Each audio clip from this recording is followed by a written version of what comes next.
we're now going to look at Sally's criteria for selecting.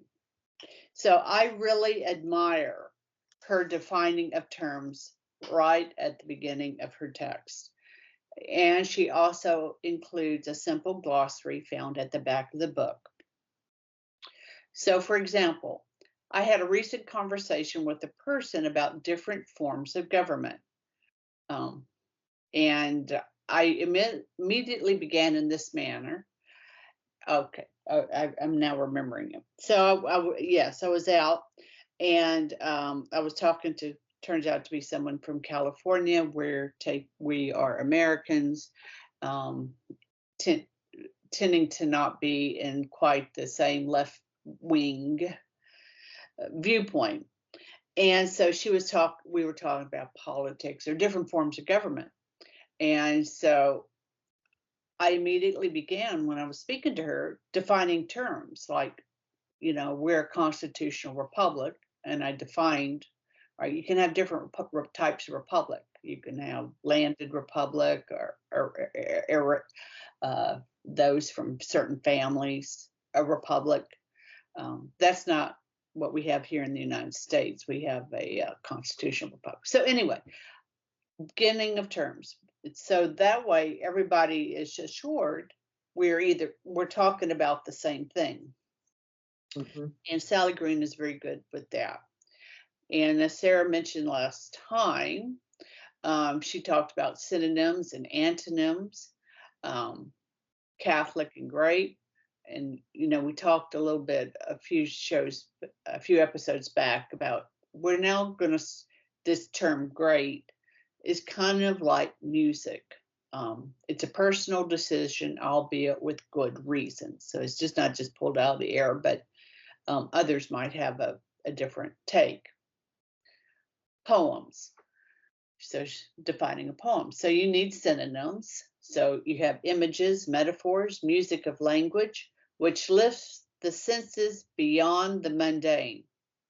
Truth that is wordless on the human tongue, which is akin to music, washes over us and we respond instinctively. A poet is trying to explain the inexplicable. Metaphors. That is two separate realities with something in common. And so she uses the example, shall I compare thee to a summer's day? So a summer's day has beauty, color, and flowers. The lady does not become the day. So you still have day and lady, but they're joined with something such as beauty, or maybe she'd be colorful or that sort of thing, like a flower is. Poets look for form and connection and the use of metaphor, and they also like shock and discomfort. It has to be new. And antonyms. So this is what a poem is not. It's not a riddle. It's not one answer that is cleverly understood. And it's not prayers. Though some prayers are poems, prayers are direct communication for God, not other people. Thomas Aquinas and Carol Houselander, who I'll cite here in a little bit, they'll deliberately blur the line between poetry and prayer. And finally, they're not hymns. Poems are not hymns because the verses need to stand alone without accompaniment. Right. We'll finish this up and then we'll pick up the Catholic part in the next episode. Right. I mean, it is important that people have an awareness of that, right? Because it's very easy to just kind of write. I mean, my preference, of course, for poetry is the controlled poetry, right? That does have rhyme and meter, but it doesn't have melody. I mean, it's easy to put poetry to a melody, right? Because it is already controlled by the rhyme and meter. And I think that's why a lot of people do have a tendency to get them confused, right? Or conversely, because maybe the Psalms, like you were mentioning before, do have been always presented to us in that kind of maybe rhythmic, musical quality at mass, that we make this association between hymnody and poetry, because we do like our hymns to rhyme, right? It is better, more pleasing to the ear, easier for us to remember. But it is important to also give the just deserts that poetry deserves, that it is a medium of its own, that is conducive to bridging itself out to these other avenues of human interaction. But it should also, first of all, be loved for its own sake. I don't think that you'll really, as a matter of fact, I don't know if you came across anything that was written by Anthony Eslin, right? But what we have now in modern Christian hymnody is the absolute reflection that modern man has lost his love for poetry as poetry, because now we just have jingos, right? Just a little bit of any little rhyming ditty. If I can just get this line A to rhyme with line B, then that's a good enough ending. No, that is not what poetry is. Not just about the rhyme.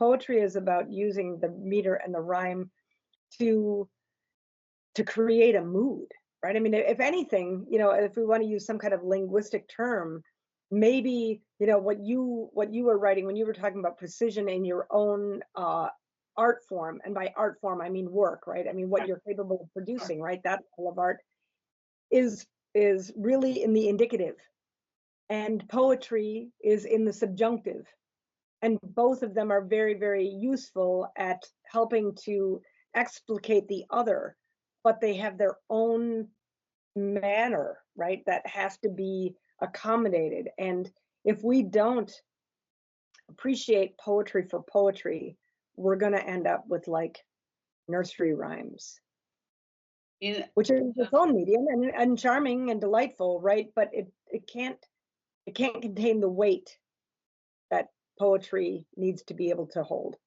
and I think these are, I'll say it, and people can have a disagreement, or can have a disagreement, and that's fine with me.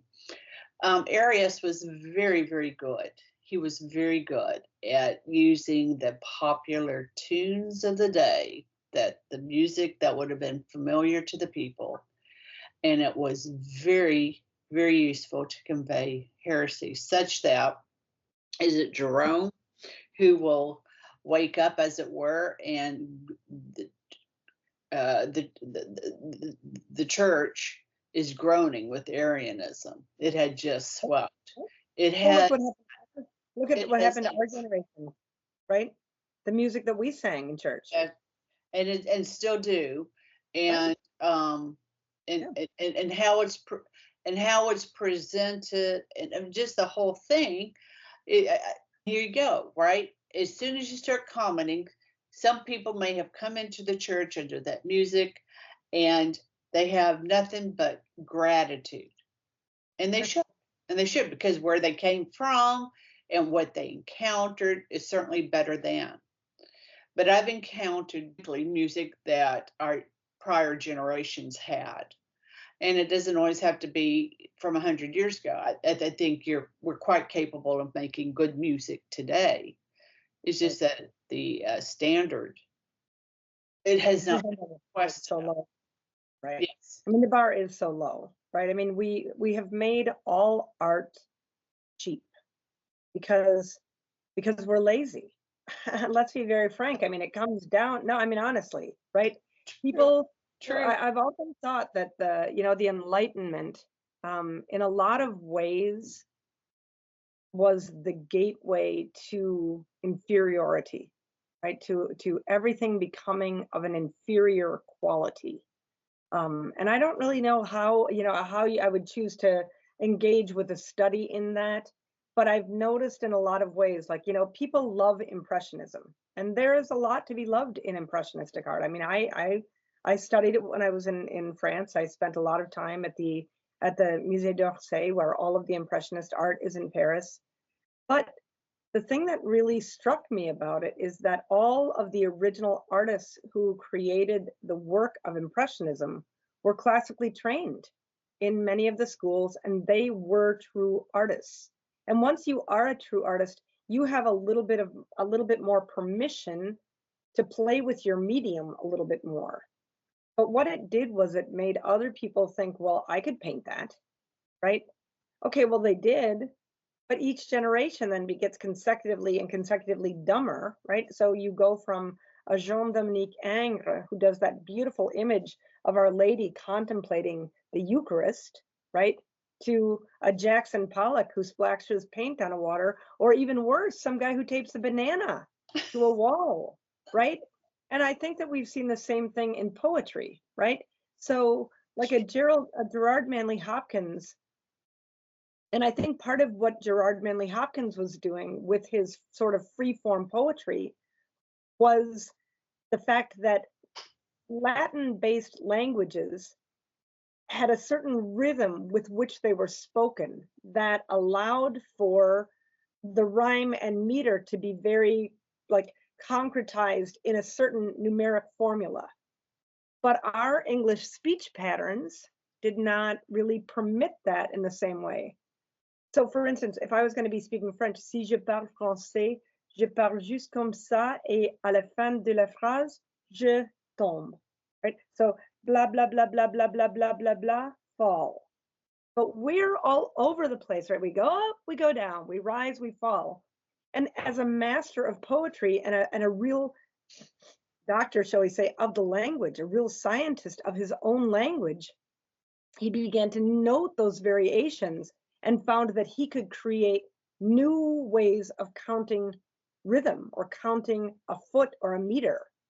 Well, because he did that, everybody's like, well, you don't even have to have rhyme anymore. You don't even have to have meter. Well, no, he could do that because his love of the art gave him liberties, right? What is that great line from scripture? Not scripture, Augustine, love and do what you will, right? But the first element is love. And if we don't engage with that, you don't have the right to kind of tinker. And I think that that's kind of where we're at, that many of the people who wrote all the new music in the 1960s and 70s didn't love the form. Mm-hmm. They loved the innovation. Innovation, my friends. So true. All right. We'll pick up with the adjective Catholic in the next episode. Till then, Fides Irratio.